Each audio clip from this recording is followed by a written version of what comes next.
Assalamualaikum warahmatullahi wabarakatuh. Perkenalkan, nama saya Ainun Nur Syamsiah dengan NPM 190117167 Fakultas Ekonomi dan Bisnis Program Studi Akuntansi.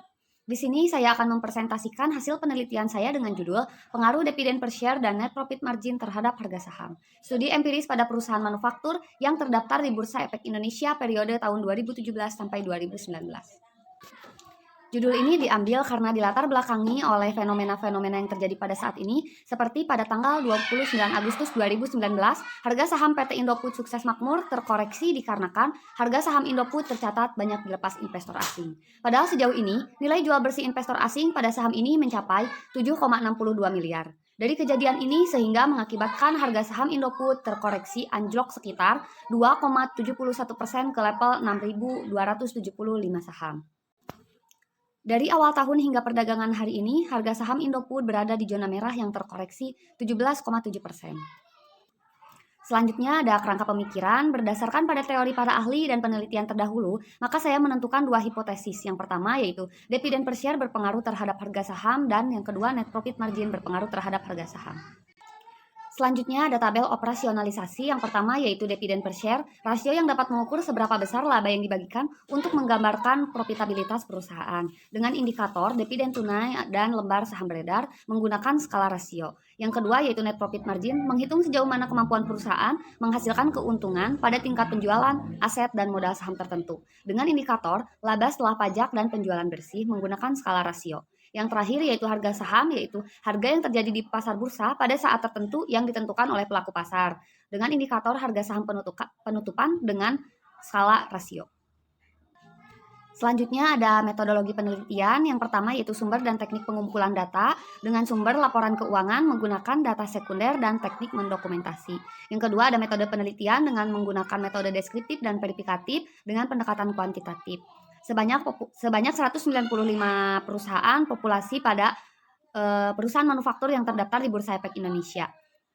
Teknik sampling yaitu dengan non-profitability menggunakan teknik purposive sampling dengan menggunakan kriteria-kriteria tertentu seperti yang pertama yaitu perusahaan yang terdaftar di Bursa Efek Indonesia pada tahun 2017 sampai 2019. Yang kedua yaitu perusahaan yang menggunakan mata uang rupiah pada periode tahun yang diteliti. Yang ketiga yaitu tersedia data laporan keuangan selama kurun waktu periode 2017 sampai 2019. Sampel sebanyak 41 perusahaan manufaktur yang terdaftar di Bursa Efek Indonesia pada tahun 2017 sampai 2019. Selanjutnya ada rancangan pengujian hipotesis. Yang pertama ada uji asumsi klasik meliputi uji normalitas, uji multikolinearitas, uji heterokedastisitas, dan uji autokorelasi. Yang kedua ada pengujian hipotesis. Yang pertama ada analisis regresi linear berganda, ada uji simultan atau uji F, ada uji parsial atau uji T, dan ada pengujian koefisien determinasi atau R-square. Selanjutnya ada hasil uji analisis regresi linear berganda dengan menghasilkan persamaan sebagai berikut, yaitu harga saham sama dengan 5.046 ditambah 0,665 dividen per share ditambah 0,124 net profit margin ditambah standar error. Yang artinya nilai konstantan A sebesar 5.046, maka variabel independen adalah 0. Maka variabel harga saham akan bernilai konstanta sebesar 5.046. Selanjutnya, nilai koefisien regresi variabel sebesar 0,665 yang artinya menunjukkan bahwa dividen per share mengalami peningkatan dan diprediksi harga saham akan mengalami kenaikan sebesar 0,665.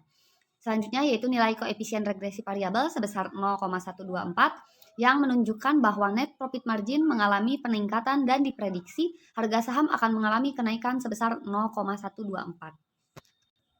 Selanjutnya ada hasil uji hipotesis. Yang pertama ada uji simultan F, yaitu berdasarkan tabel di atas dari hasil uji simultan F diperoleh nilai signifikan sebesar 0,000, lebih kecil dari tingkat signifikan 0,05.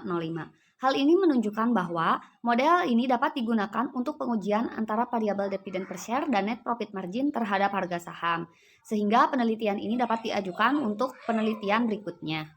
Selanjutnya yaitu ada uji parsial atau uji T, yaitu dividen per share menghasilkan nilai 0,000 yang berarti dividen per share berpengaruh positif signifikan terhadap harga saham, dan net profit margin menghasilkan nilai sebesar 0,005 yang berarti net profit margin berpengaruh signifikan terhadap harga saham. Selanjutnya ada uji koefisien determinasi, yaitu dalam R-square pada tabel di atas.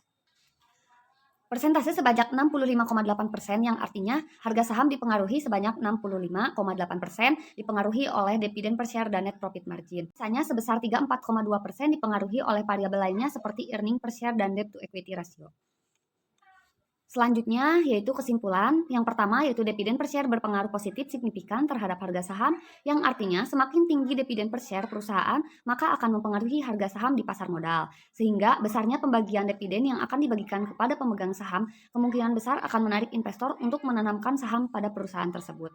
Selanjutnya ada net profit margin, yaitu berpengaruh signifikan terhadap harga saham, yang artinya bahwa semakin tinggi nilai net profit margin maka laba bersih perusahaan akan semakin naik, sehingga akan berpengaruh terhadap naiknya harga saham perusahaan. Sekian persentase yang dapat saya sampaikan. Kurang dan lebihnya mohon dimaafkan. Wassalamualaikum warahmatullahi wabarakatuh.